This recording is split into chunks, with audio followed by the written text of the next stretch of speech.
Welcome to the One Bloody Take Movie Podcast, where we go back in time several decades to browse the aisles of your local video store. I'm Paul. And I'm Russ. And today we're renting the 1988 movie Hollywood Chainsaw Hookers. So get your chainsaws and your hookers ready while we give you our bloody take. This is a movie directed by Fred Olen Ray.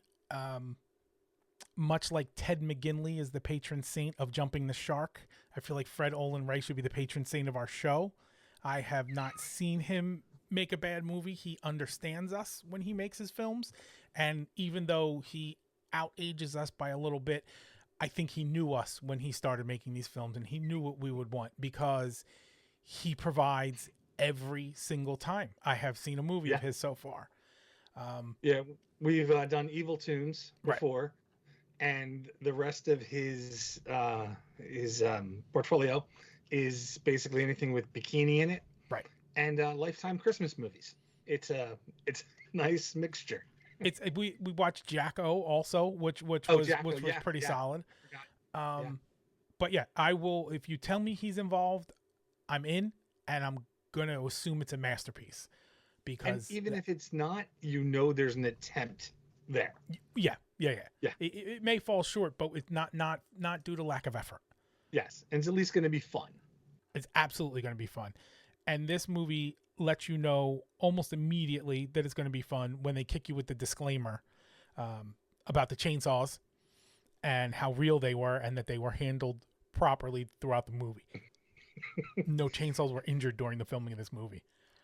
And he did a similar thing we liked in Evil Tunes. Yeah.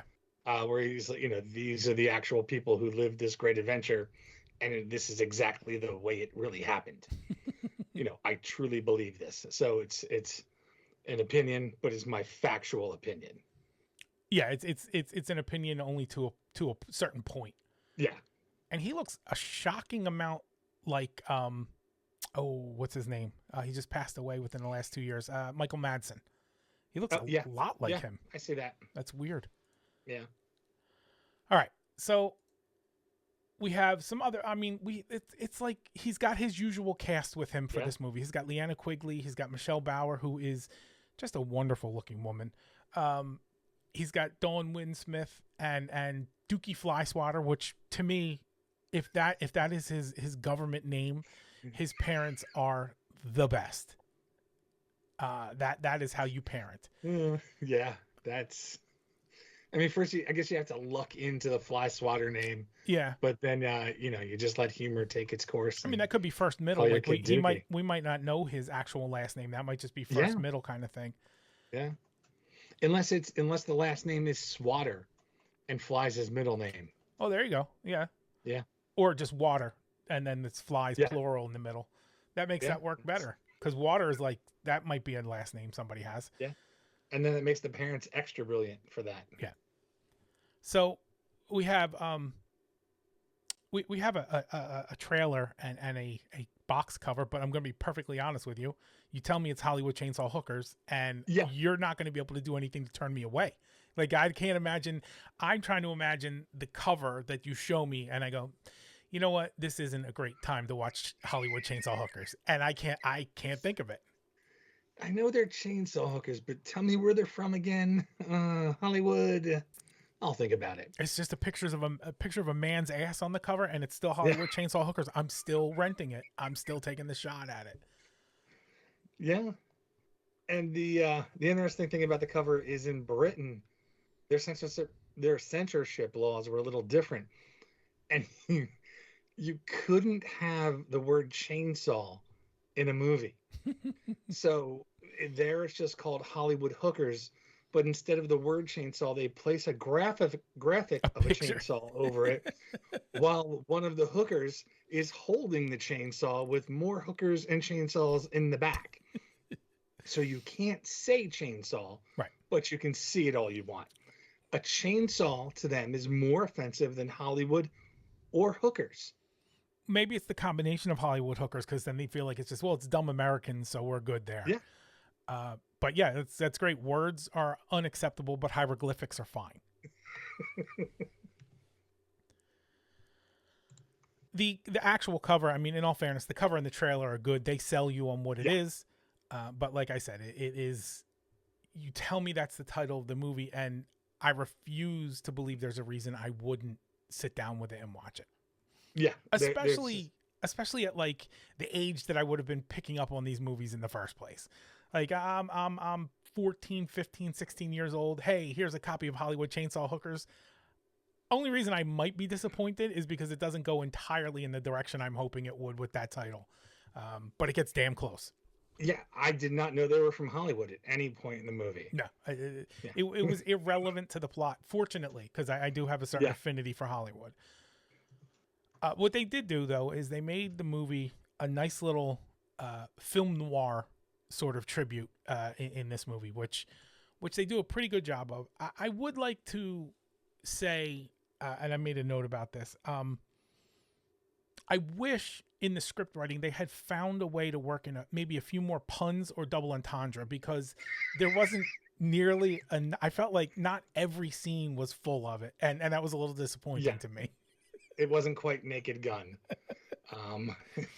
And now that was one of my notes where I felt like this was film noir, but modernized to a B movie. Yeah. So it took everything that we can expect to get in a movie like that, and then just what if it's not a serious movie? Right. What if it's just about hookers and chainsaws? And that's what they did. Now, overall, the plot is, and I imagine it would be tough to guess this right off the bat. This is a movie about chainsaw hookers that are in Hollywood. The only thing that is not presented in the title of the movie that is an important part of the movie is they're in a cult. So Hollywood chainsaw cult hookers would have been even more to the point. But I guess you got to leave a little mystery to the viewer, you know? Makes sense. So we start out, like I said, with our disclaimer. The chainsaws in this motion picture are real and dangerous. They are handled by seasoned professionals. The makers of motion pictures strongly advise against anyone attempting to perform these stunts at home, especially if you're naked and about to engage in strenuous sex. My conscience is clear. Signed, Fred Olen Ray. And I think that's a smart move. Yeah. I like how he basically concedes the fact that you're going to do it anyway. Yeah. But he told you not to, but just in case. Right, at least he said no. You asked, he said no. Yeah. And now it's, you're an adult. You got to make your own decisions here. Yeah. Make your own decisions. Buy your own chainsaws. We start out right away with a hooker. She's getting interviewed. She is talking about, I guess they're talking about what we presume was a murder that they have picked her up for. And yes, she is more than happy to go into detail as to how this murder was committed. And they give her the chainsaw for some unknown reason. And she basically says, let me show you how I do it. And then does it. She murders them all with the chainsaw. I don't know what these cops were thinking. But this is why you wind up needing to hire a private detective, because the cops are incompetent. Right. And to look for Samantha. Right. The story behind the chainsaw is they didn't know it still had gas in it. So the officers, and when giving it to her, they hoped it would elicit an emotional response so she would confess. And as far as not knowing if it had gas in it, have you ever used a chainsaw? I've used pole saws, but like not actual chainsaws where you rip the cord, but electric pole saws to chop, branches down and stuff. So with a gas chainsaw, basically the fact that there's gas in it is part of the weight of the device. As soon as you pick it up, you can hear it sloshing around. Usually the tank is exposed and is kind of translucent. You could see that there is gas in it. And of course, you can smell that there is gas in it as well. So the cops missed all of these context clues. I almost feel as though they deserve to be dead. Pretty much, yeah. And later in the movie, we get Lisa in another scene when Jack goes to see her. And this time, because of her prior instances in the police department, they have her locked up with just chains and padlocks all over her body. Yeah, she's completely hunkered down. Like, okay, Houdini, get out of this. Yeah. So, and they were smart enough the second time not to give her any weapons. Right. So we're off to a strong start here. We have disclaimers about using chainsaws during sex. We have hookers killing cops because the cops are terrible at their jobs. And so what we need now is alcohol. So we cut away to a bar, and there's a guy named Bo just drinking and being hit on by a hooker. Sorry, not Monica, Mercedes. Yeah. Played by Michelle Bauer. Expertly played by Michelle Bauer, if I may. Loaded with puns and double entendre, as if I feel like in the 80s, you know, when the writers are using the puns and the double entendre, it's generally to sort of mask the intention of the scene, right? It's not subtle, but Right. it's sort of to mask things.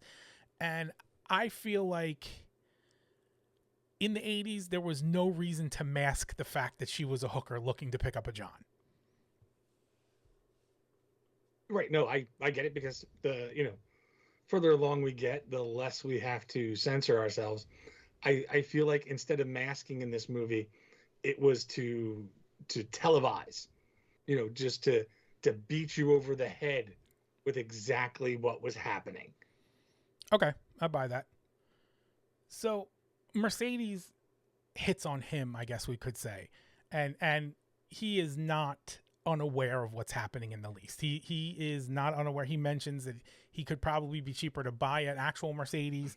He is fully understanding what's happening, and he agrees to go back to her place because while he knows she's a hooker, he is not aware that she's a chainsaw hooker. When that conversation is going on, it's very apparent that both the bartender and this other man that sits in the back, at the bar in someplace, they are watching what's going on. They are interested in what's going on. In fact, the bartender is the one that pretty much sends Mercedes over to Bo by giving like a little nod and wink, like, get over there. This is the guy we want. And so that's how we know that he's important, but we really don't know who he is just yet.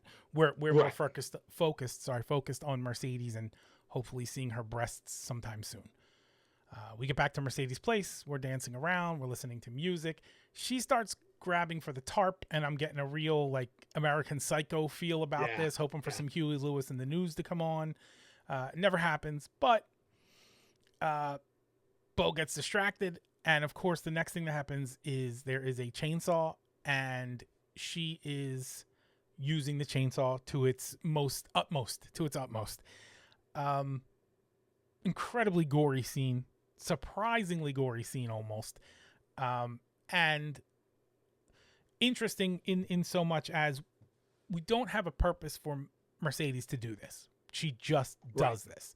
She's not in danger. She's also not really painted as some kind of evil aggressor or anything like that. She just does this. And she does it with such glee and enthusiasm. Yes. To where it perfectly sells her part.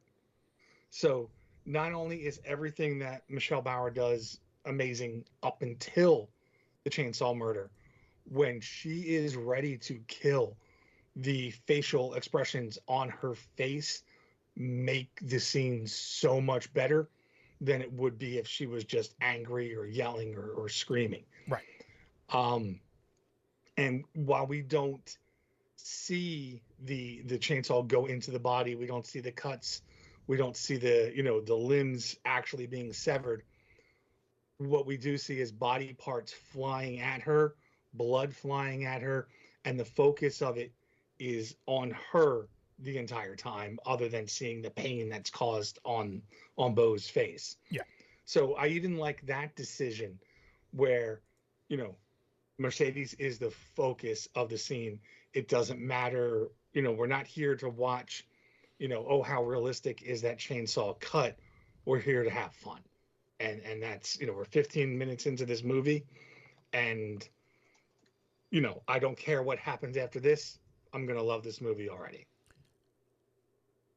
And to your point, her expressing this glee and also technical proficiency with this lets you understand that like she's not being obligated to do this Yeah. No one's forcing her, nothing. She's not under anyone's control or anything like this. She is just taking pleasure in doing this. And then at the same time, to Fred Olen's credit, sorry, um, he really does know how to maximize the shot based on the budget that he has.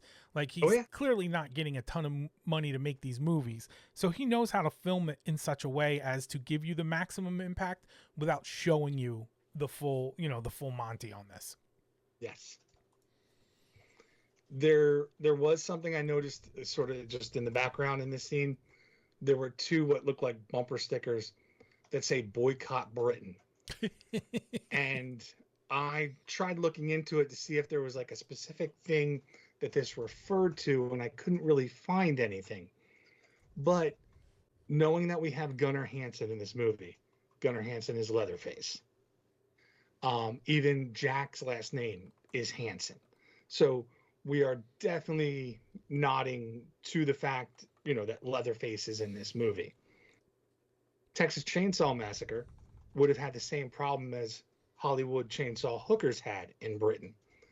And instead of changing the title, the movie in Britain when Chainsaw came out was banned and only shown in very few select theaters. So, because the BBFC banned Texas Chainsaw Massacre, I think this is their way of, like, little bit of a nod, like, fine, you ban us, we'll ban you here. So, can't say 100% that's what it means, but if I had to guess, knowing who's in this movie, knowing the problems they would have had with the title, I think they were planning on that problem before this was even released. I like that there's a world where people created a movie just out of spite. Like, Yeah. it could have gone any way with this, but the most spiteful way they could go was this, and then meta bumper stickers in there referencing their spite directly, which and then still getting the movie put out in the country that they're spiting. We'll show you. We'll use a chainsaw emoji. You That'll don't know learn what emojis are yet, but trust me. But you will. So this is when we finally meet Jack Chandler. He is our private detective. He's got that gumshoe sort of approach to things. He's got the speaking pattern of like a 1950s, private detective. He's got the trench coat, the top hat. It's the entire stereotypical whole nine, and it's on purpose, obviously. And it does well to carry the plot of this movie, to keep bouncing back to him and letting him narrate for a little bit. Yes. And that's not always the most effective way to move a plot forward. Sometimes it feels like a cop-out, but here it doesn't. It feels like it's what's supposed to be happening. He's explaining everything to you as you're seeing it and as he's working on it. And having this character narrate the film pretty much then allows them to do anything they want to do without us questioning how based in reality is this. Because, like I said, with all the puns that he makes, all the jokes that he makes, he's even not a reliable narrator. As we're watching the scenes that we're watching, he's giving us different information than what we're seeing on purpose. So I think having him narrate was just a great choice.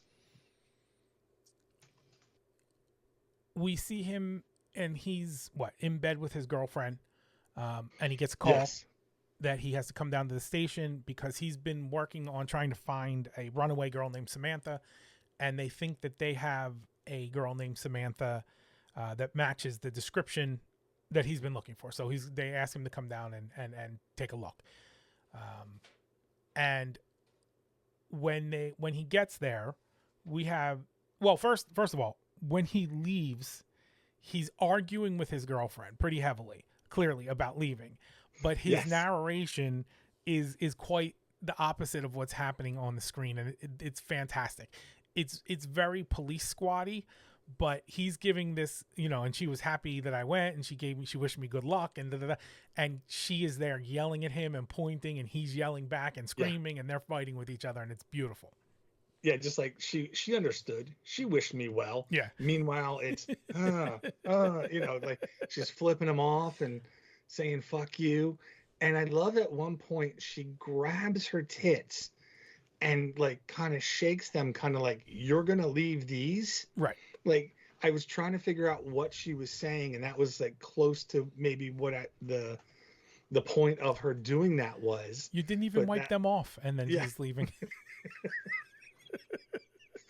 oh, no, it's such a great scene. So he takes off, and we get to the station, and I guess he's the police chief is on the phone talking Yeah, to the coroner. He's in with the police chief there, and then they take him down to like the coroner. Right. He's on the phone with the coroner. I wrote down the one quote he had there. If your stomach can't take it, whose can? You're the coroner, son. Yeah. Take a look in the bag. So obviously, around town, the cops are pulling in just bags of sludge at these crime scenes. So we know, there's something going on, and the only person we know that's up to it. Well, that's not true. We have Mercedes and we have the blonde hooker at the beginning, who both seem to be into this. So we have a problem in the small town of Hollywood. Yeah. In the meantime, we're moving along with it. We've learned what Jack is up to, and now we meet Herman. And Herman hires a prostitute so he can take pictures, which, okay, I guess. And he's going to use them to promote his business. And what his business is selling baseball bats to little league teams and church groups, which is awesome. I mean, that whole premise is just fantastic. But also patently obvious as to what is going to happen in this scene. Like there's no question what's happening in this scene. Herman's taking pictures, and his subject, Lisa, the prostitute, keeps getting sort of inching towards him as he's taking the pictures, and he's okay with it because he's taking the pictures, obviously. And as she gets close enough, since she has the bat that she's modeling, she just knocks him out with it and takes him into the tub and grabs a chainsaw. And so now we have a third chainsawing hooker on the loose. And she takes joy in it. Doesn't sell it as good as Michelle does, but it's still, a great scene. Couple of things I noticed in this. When Hermie's pouring a drink from the decanter that's on the mantle, there's a small photo for another Fred Olen Ray movie, Armed Response. He likes to do things like this. For example, when we watch Nightmare Sisters, there's a Creepazoids poster in the boys' room. In Murder Weapon, they're watching Nightmare Sisters. So there's usually at least one nod to another one of his movies within his movies. Right. Now, once Lisa starts dancing, though, the Armed Response frame and the decanter disappear from the mantle. So I don't know what happened, but she also goes from various states of undress and dress at the same time she's dancing. So I think some things were just kind of shot out of order here. I would think either shot out of order or reshot after some chaotic swinging happened, and so some things got knocked around a bit before the retakes. Take care of it. Yeah. Now, when Lisa is holding the bat, it says it's Louisville Slugger, and it says Frito-Lay MVP on it, and there's a ball player's signature, burned into it. I can't make out the signature, and I tried so hard to figure out what Frito-Lay MVP meant. Apparently, Frito-Lay still makes like a 30-pack of snacks, and that's called the Frito-Lay MVP. But the way the bat came out of that plastic bag reminded me of a stadium giveaway. I know the Phillies used to have bats when I was younger that you could get. So I'm thinking this is an actual giveaway. They didn't even buy a bat. Somebody was just given a bat, and that's what they're going to use. And I even asked around on some boards that I thought might know what this type of thing is, and nobody knew.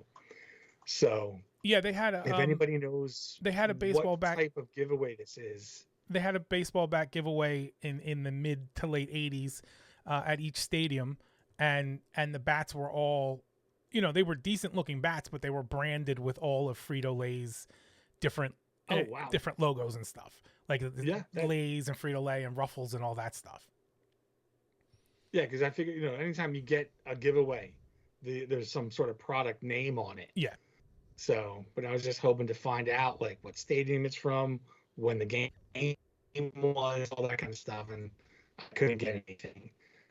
There's also an original Nintendo on the TV cart in the background. So, but I have to say, for as much as I love the first scene with Michelle, she just holding the baseball bat for this, I'm like, yes, okay, this again, the movie could end right here, be terrible from the rest of the movie, and I'm absolutely going to love this as a whole.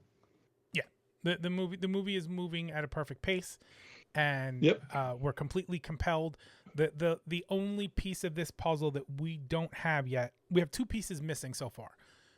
Piece number one is, how does Stephanie fit into all this? Because obviously we're going to have to interlace her into the story somehow.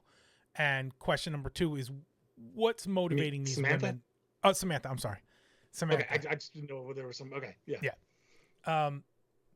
What's happened to Samantha? How is it related to what we're seeing here? And what in general is motivating these women to behave the way they're behaving? Because like we said, they're happy to be doing this, but still something has to be coordinating this and making them interested in such a procedure. And we do get the same guy that was watching at the bar, watching through the window for this scene. Right. So that just adds to it, like why are they doing this? You know that he's going to be related, but you don't know how or why. Earlier, we saw Jack grab a matchbook out of the police station, out of the evidence, Yes. out of the police station. And I loved, he goes, one of the lab techs goes, could this be a clue? And the chief is just like, yeah, everything's a clue. And that's sort of typical to, like, when you would watch a movie like this, maybe this is a clue. Well, it's a dead body.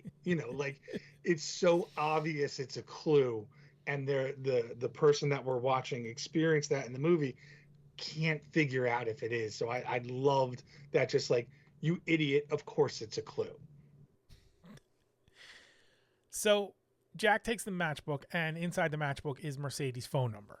So he calls her, and he wants to meet up with her at the bar. They sit down, they get a drink, and Jack sees Samantha on stage.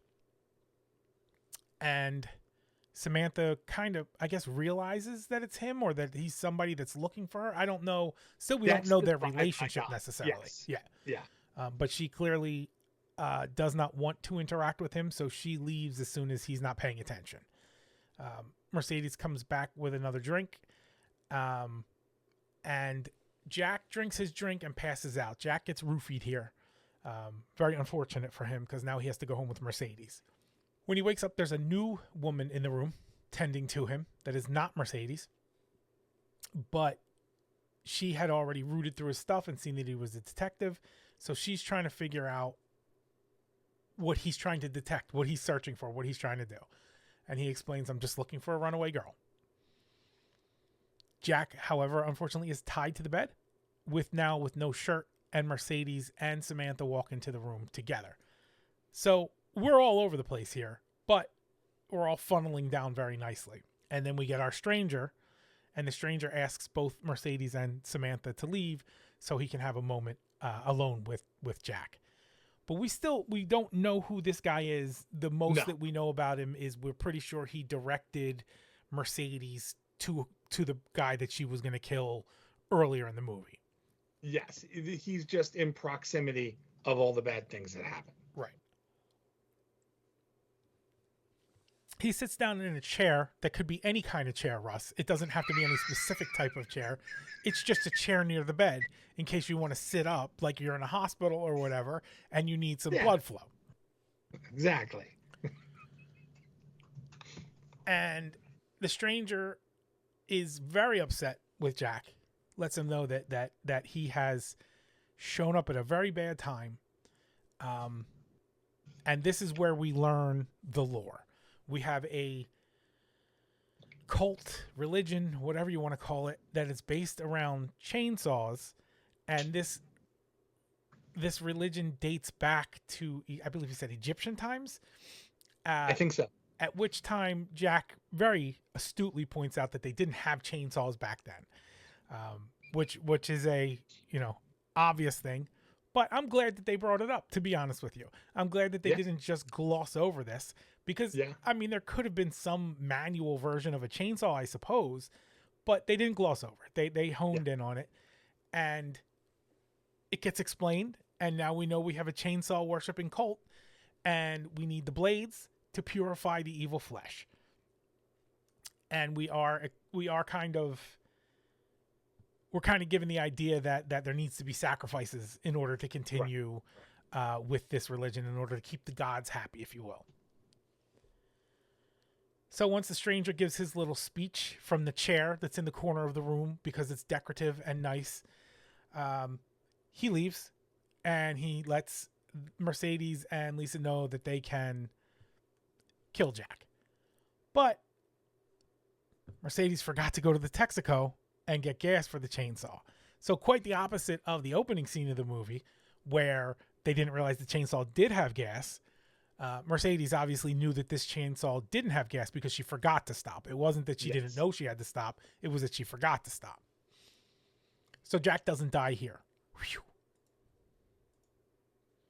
I liked when they opened on the bar.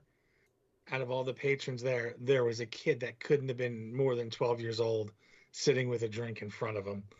And it's one of those things, I don't know if I ever picked up on that when I've watched this movie before. But when I'm looking for things, and looking at the scene, I was like, that's a kid. So congratulations, they slipped it by me all this time until now. I don't know why you have a problem with it. The kid's just sitting there minding his business, having a drink. Oh, we went to after a hard day in the coal mines, Baltimore, with one of my friend's cousins, a bunch of us. So we were going to bars while they were doing other things. One of the bars, and it was like a name bar, this kid couldn't have been more than 14. He's just sitting at the bar drinking. I was like, okay, I'm not part of that, but good for you. Congratulations on getting through security. So it happens everywhere. I loved, there was the quotes in this, the one-liners, they're fantastic. Some of them stand out a little bit more than others. If my head wasn't hurting so much, I would have sworn I was in heaven for guys who like big tits. Yeah. So just he verbalized that, or to us at least. I can't remember if it was narration or he said it out loud, right? But he's still sharing it with us. And the whole time this was happening, where Jack was, looked like he was going to meet his demise, Samantha looked very uneasy, and then she looked very relieved when he wasn't killed. That they didn't have to kill him. They're kind of telling us she's not part of this. Yeah. Which we kind of quickly find out. So Mercedes leaves, I guess, to go to the Texaco, and they leave Samantha there to watch Jack. And now Samantha really explains what you've already kind of figured out, which is she's not a member of the cult. She's there because they've killed one of her friends, and she wants to get revenge. And so Jack's going to split. He wants Samantha to go, but she refuses. So, as any gentleman might tend to do, he headbutts her and knocks her out. Makes sense. Yeah. That way she doesn't argue while he's leaving with her. I believe it's called kidnapping, but I'm not 100% sure. And somehow it's the least of the crimes that are happening in this movie. Yeah. Kidnapping for a good cause. He's kidnapping her to help her, I guess. But it's still, kidnapping.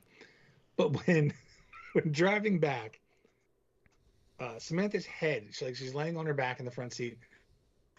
Her head is lap. And he says, like the narration says, the motivation to stop the cult is because he wonders how many girls would never have the chance to put their head in his lap if their heads get cut off. So that is his only motivation to stop the cult. Listen, sometimes we do good things for selfish reasons, but that doesn't make them not good things. That just makes them for selfish reasons. Yeah.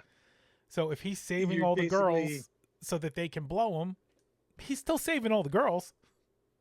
You could be a terrible person doing good things. Absolutely. Yeah, yeah. It might only be by proxy, like it might be by accident that they happen to be good things. Yeah. But we're not going to interfere with you doing good things. So Jack and Samantha go to the temple because tonight's the night of the big ceremony. And they are almost there, and Jack laments that there's no sign. He needs a sign to make sure they're going to the right place. And as they look up, there's a sign that says temple this way. Keep going. You're almost there. Yeah. So it was like almost cartoonish. It was absolutely cartoonish. Yeah. There was no almost. Yeah. Well, it wasn't actually hand drawn. That was the only thing. Fair enough. Yeah. It wasn't a cartoon, but it was cartoonish. Yes. So they get into the temple and they're immediately captured, which makes sense. You would have to assume that a ceremony like this would come with a lot of security. They get captured, and as they are captured, Lisa and Mercedes show up, and Lisa stabs Samantha with the blood of the cult's ancestors. Jack is upset because the building isn't properly zoned for human sacrifices.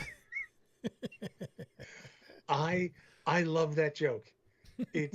I love jokes like this because it's like the building isn't zoned for human sacrifices. You guys could get in a lot of trouble for this, which is the least amount of trouble they could be in for all of the things that they've done. But they're presenting it as the most serious. It's brilliant. I love that type of humor so much. Don't let the city planner find out about this. It's the last thing you want. You do not want those fines racking up on this one. The code violations in this place. Blood is not supposed to be on the floor, only the ceiling. You're not going to be able to sell it if you need a certificate of occupancy. That's all I'm saying. And when Jack is questioning Samantha about what happens here, she's like, I don't know, something to do with importing and exporting. And I was like, oh, they're going to Vanderlei Industries. You know? And then, as is tradition in this movie, the in and out part of that comment, the importing and exporting, becomes a pun for the next 3 minutes in the movie about things going in and out. Yeah, it's just. And I think we got one of the weirdest lines they delivered when he said the kid talked like a frosted flake, but she had the nicest set of knockers I'd seen in a long time. Right. And I was thinking, did he mean Rice Krispie? I wouldn't even understand that if he did. Like, I don't know what cereal he could be referencing, and I would go, oh yeah, I know how that cereal talks. Well, Rice Krispies make a lot of noise. They crackle. Yes. So, and pop. But Frosted Flakes don't do anything. So I don't know if the joke is that they purposely didn't say Rice Krispie, or they just didn't write Rice Krispie, or Frosted Flake talks and I don't get it. I think because the rest of the movie is so cleverly written, I think you're overanalyzing. I think they're just going with more or less the kid talked like an inanimate object. The kid was an idiot and didn't say anything of note, but had nice breasts. Oh, I was taking that she was talking too much. Oh, okay. I'm not saying I'm right. It's just that's where my head was. Perspective, absolutely. Yes. So Samantha's full of the blood of the cult's ancestors, and the ceremony begins. And they bring out cans of oil, and they brought out the cans of oil with the old school puncture nozzles that I have not seen in a dog's age. And it took me like 2 passes before I realized what was happening, but I was still unclear as to why we're using motor oil in this ceremony. I think it's the motor oil is the blood of Anubis. Right. So why it's that, I don't know. But I guess the motor oil is the lifeblood of the chainsaw. I obviously it needs gasoline too, but it's just I think they just didn't want to use actual blood and went blood adjacent. What's the blood of a chainsaw? Motor oil. Oil. And that Valvoline. was good enough. Yeah. So, and we also see that the high priest who is working with the motor oil is the bartender Yes. from earlier in the movie. So we can really see that this is a network of evil people throughout the town. So our leader calls out the high priestess of Anubis to come forward, hands her the bowl of oil, bring it to the faithful so they may taste the blood, and everyone has to drink the motor oil. And then we do the virgin dance of the double chainsaws, which I'm positive everyone is familiar with, so I don't need to discuss this part any further. Yeah. Yeah. They take the lid off of a sarcophagus, and there's Samantha with two chainsaws in some kind of fugue state, some kind of spell she's under. And you pointed out, rightfully so, that we're just in a room full of carbon monoxide at this point, all getting poisoned. Because at first it looks like it was like dry ice, a fog machine, something like that, and then I see the smoke just pouring out of the side of the chainsaw. I was like, oh my god, I can't believe they all survived. Yeah, it's the exhaust from the chainsaw. Yeah, because it's clearly just all around Samantha, just breathing that in. I'm sure it wasn't one take. Right. But I'm sure the actual soundstage had a nice high ceilings, and they were probably ventilating very well. Basement. Yeah, definitely. So now they bring out Jack, and he's tied up, and they put him on the sacrificial altar. And we have some trouble starting the chainsaw, which, of course. But I felt like Jack gave them a few pointers to get it running, which I thought was hilarious. And Samantha is getting ready to kill Jack, but instead she turns around, chainsaws the leader. And now Mercedes is ticked. So she grabs a chainsaw, and now we're fighting like lightsabers, and it bugged me, and I don't know why it bugged me, but like if you were fighting with someone and you both had chainsaws, that's not how it would go. As soon as the chainsaws contacted each other, they would basically break the chains and be done for. Yeah. But I don't know, in a movie about hookers serial killing people with chainsaws because of a cult from Egypt, why this particular part had to be accurate for me to enjoy the movie. Yeah. No, I get, and even then it seemed sometimes when there's a fight scene or a battle scene, it's clear that the weapons involved, the people performing the actions, are more concerned about making sure the weapons meet than they are making it look like they're trying to strike the other person. And that's what a lot of this was. Okay, let's meet our chainsaws down low. Now let's meet our chainsaws up here. Right. Where it didn't really look like anyone was trying to hurt each other, just seeing which chainsaw would outlast the other one. So during the fight, Samantha gets the upper hand and drives her chainsaw right through Mercedes' chest in the most tragic scene in the movie, as far as I'm concerned. Yes. Everybody else. Anytime she's no longer in a movie is the worst part of the movie. Especially if it's at the cost of her breasts. Everybody else sees this and they just flee, and the cops show up. And we get more banter. What took you so long? Letterman was on. He had some pretty good guests. And they used a similar line earlier when Mercedes didn't want to have sex before they killed Jack, or tried to kill Jack, because Letterman, she didn't want to miss Letterman. There was a good guest on. I wonder if David Letterman and Fred Olen Wright were friends. Yeah, or he really liked, because it doesn't seem like they're mocking him. No. They keep complimenting him. Yeah. So we've kind of reached the end of Jack's arc, right? Because we've rescued Samantha, and we're still alive. Yes. So the only thing Jack can do here is make out with Samantha, which at the beginning of the movie he had a girlfriend, first of all. And second of all, weren't we led to believe that Samantha was like on the younger side of things? Yes, it's a teenager, but when he asks her for her age, she says 21. He says, "Do you have ID?" Yes, it's at home. So I don't know. Because I would say she could be 18 if you're a teenager, or 19. Right. But the fact that she said 21, we knew she was a teenager, makes it feel like she's lying and she's not 18 or older. As a little suspect. Yeah, yeah. So we're talking, all the police are talking. Samantha's watching, the bodies are gone, clothes are bubbling, and fluid is all around them. And that's it. Like that's pretty much the end of the movie. We go back to Jack's office like you would in any noir type film. And we get him, basically talking about wrapping it up while typing, the rest of his report, I suppose. And that's the movie. And I wouldn't have it any other way. Yeah. I don't throw this word around lightly, but this is a perfect movie. Yes. This is a perfect movie. Yeah. There's absolutely. There's literally one thing I'd change, and it is such an unimportant, uninteresting, stupid nerd request, which is during the chainsaw fight. Like, that's it. That's all I would do is I would fix the chainsaw fight to look more, I don't want to say realistic because that sounds dumb, but more accurate. Yes. More accurate as to what it should look like. That's it. That's literally it for me.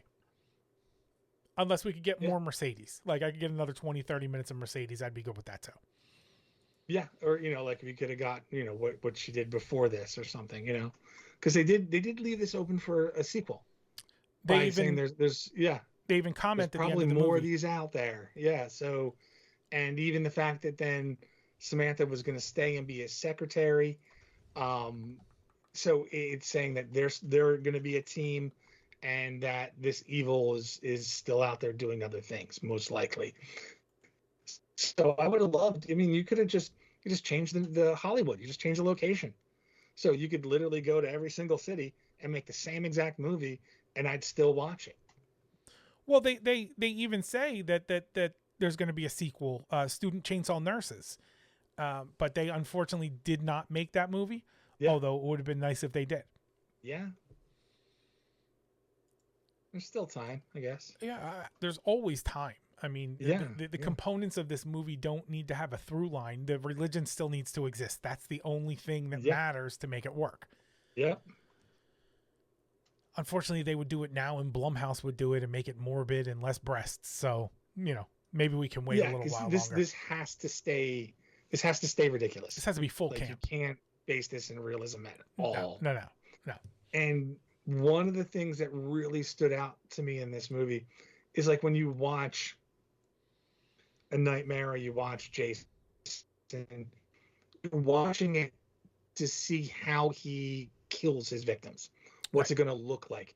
What's the gore going to be like? What are the special effects? Style points. In this movie, you're watching it to watch the killer kill. Yeah. And that's kind of where I was going with Michelle's first kill, was that I don't care what's happening to him. What's happening as he's dying is stuff like we've never seen before, and just so well done that it's so over the top that it loses all its goriness as she's literally getting body parts and blood thrown at her. So it's just a different perspective, and I thought they just did a great job by taking that route in this film. It made it so much better than if the focus was on the death itself. Yeah. I don't know necessarily where this falls in line as far as which movie this is for Fred Olen, right? Like, is this his fifth movie? Is this whatever it is? But at this point, it seems like he's mastered this craft. He's mastered what he wants to be doing with these movies. And like I said, I don't see a need to mess with this movie at all. Yeah. Except, squeeze a few more puns and double entendre in there.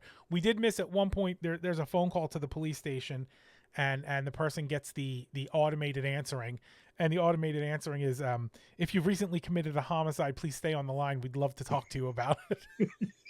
If you've recently been a victim of a homicide, please hang Yeah. up and call 911. Yeah. Just some people sitting Yeah. around making a movie that they just don't give a Yep. shit, and it's fantastic. And especially when you I don't know how long they had to write this one, but the jokes in this are a little more advanced, or at least plentiful, than similar types of movies. So it's not like they've been working on this for a year and they finally got the script right. My guess is they had less than a month to come up with this. So to get all of those jokes in there and to get a large percentage of them to hit the proper way speaks a lot to those who wrote this movie, directed, and acted in it. I thought it was just a great job all around. Absolutely, A+. I mean, I guess we can do this. It's a cult. So how do you survive in this movie if you're in this movie? Just don't hire or hang out with hookers who use chainsaws. They're there It's a big to ask. yeah to to gonna give me play some blackjack with hookers, and never mind the blackjack. Yeah, it's just they're killing the unpure. So if you lead a pure life, you have nothing to worry about. So yeah, I guess that's the only way to be 100% positive is don't do anything they consider a sin. So this is a Christian movie, is what you're saying? Chainsaw Christian. Oh, okay. It's a Fair different yeah. different sect. It's a sect. Yeah, like the Protestants, but with chainsaws. Yeah. So if you were the cult leader, how would you operate differently? I think it'd be just a little bit more organized. Because even the people that were in the crowd that were part of them during the ceremony didn't look like they understood why they were there. Like they were reacting to everything that happened. So I didn't know how seasoned some of those were. And like Samantha just joined it. So I feel like if you join, the very first thing you have to do is kill someone with a chainsaw. That's how you get, that's you're getting beaten into the cult. Like that's you're jumped in that way. Yeah. Like you can't be part of this. You can't know any information until you sacrifice someone to the gods. And then that'll prevent somebody from the inside taking it down.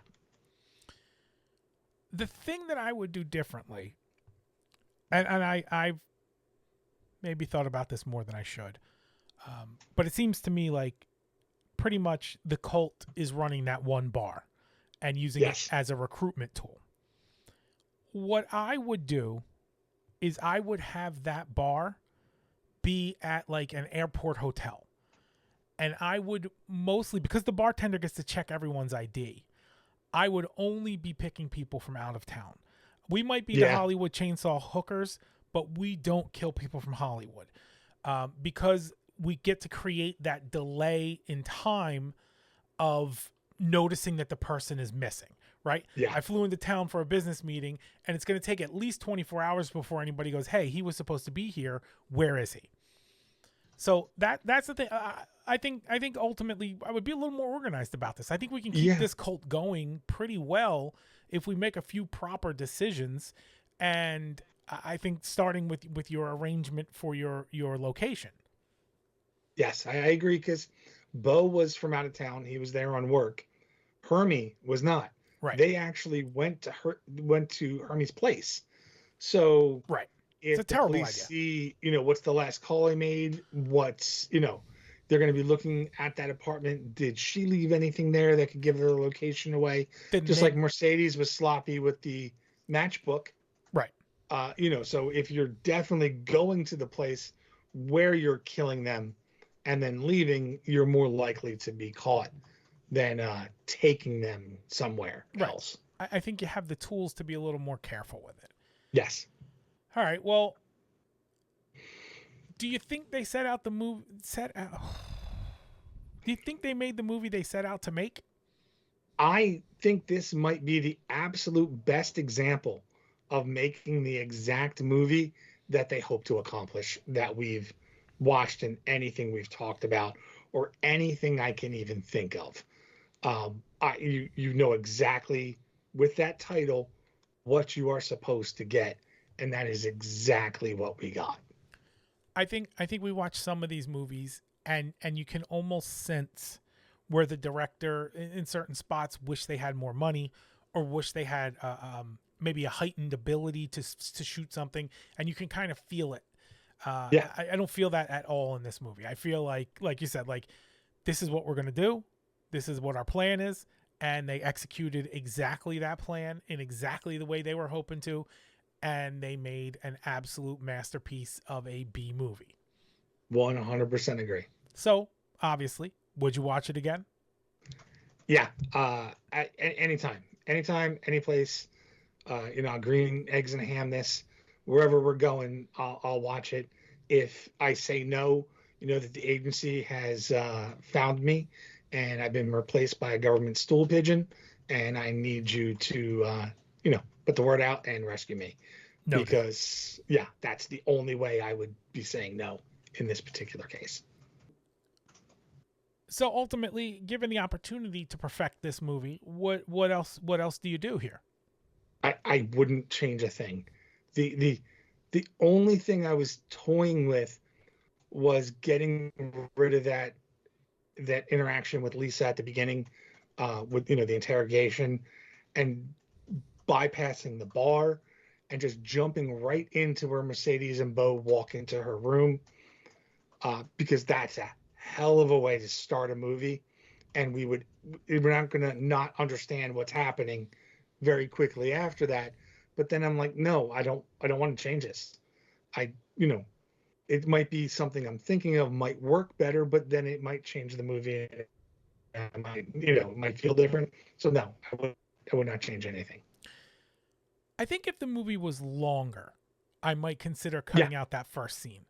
But the movie's short, so I don't need that first scene is filler a little bit.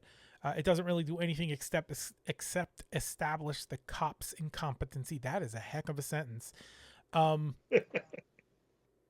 so yeah, if the movie was like 2 hours and I wanted to cut it down to a buck 45, I would cut that scene. But it doesn't interfere with my ability to watch the movie straight through. It doesn't yeah, drag it out or anything. So I would let it go.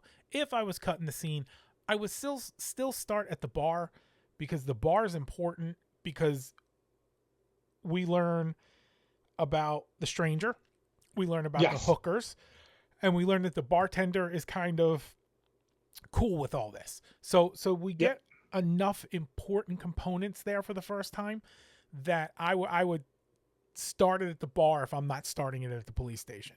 yeah. No, because this movie is only an hour 15, Yeah, and that's with credits. right. So most movies of the genre are always an hour 30, give or take 5 minutes. Yeah.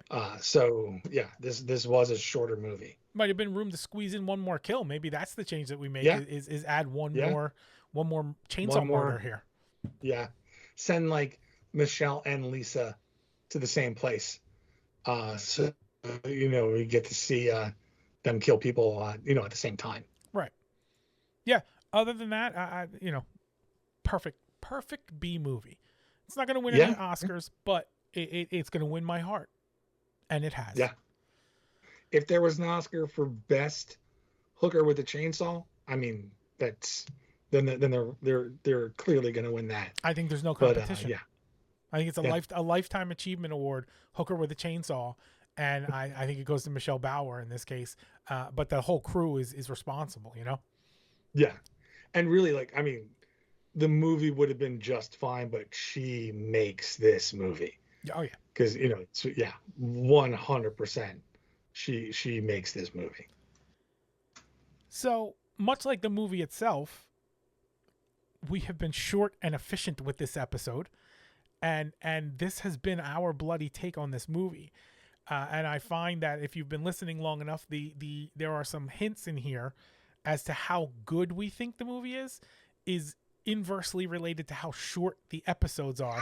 because we have so little bit to pick on when we're watching some of these movies. But if you have a differing opinion, or if you want to just agree with us, you can find us at all the socials. We're on Instagram, Facebook, Tumblr, Blue Sky, and Twitter at One Bloody Take. It's all one word. And we're on TikTok, _bloody_take. You can find the podcast Spotify, Apple Podcast, YouTube, Substack, anywhere you want. Just search out One Bloody Take. Put out a new episode every Wednesday. Join us next week when we discuss 1988's Demon Warp. I'm Paul. And I'm Russ. And thanks for listening to Our Bloody Take.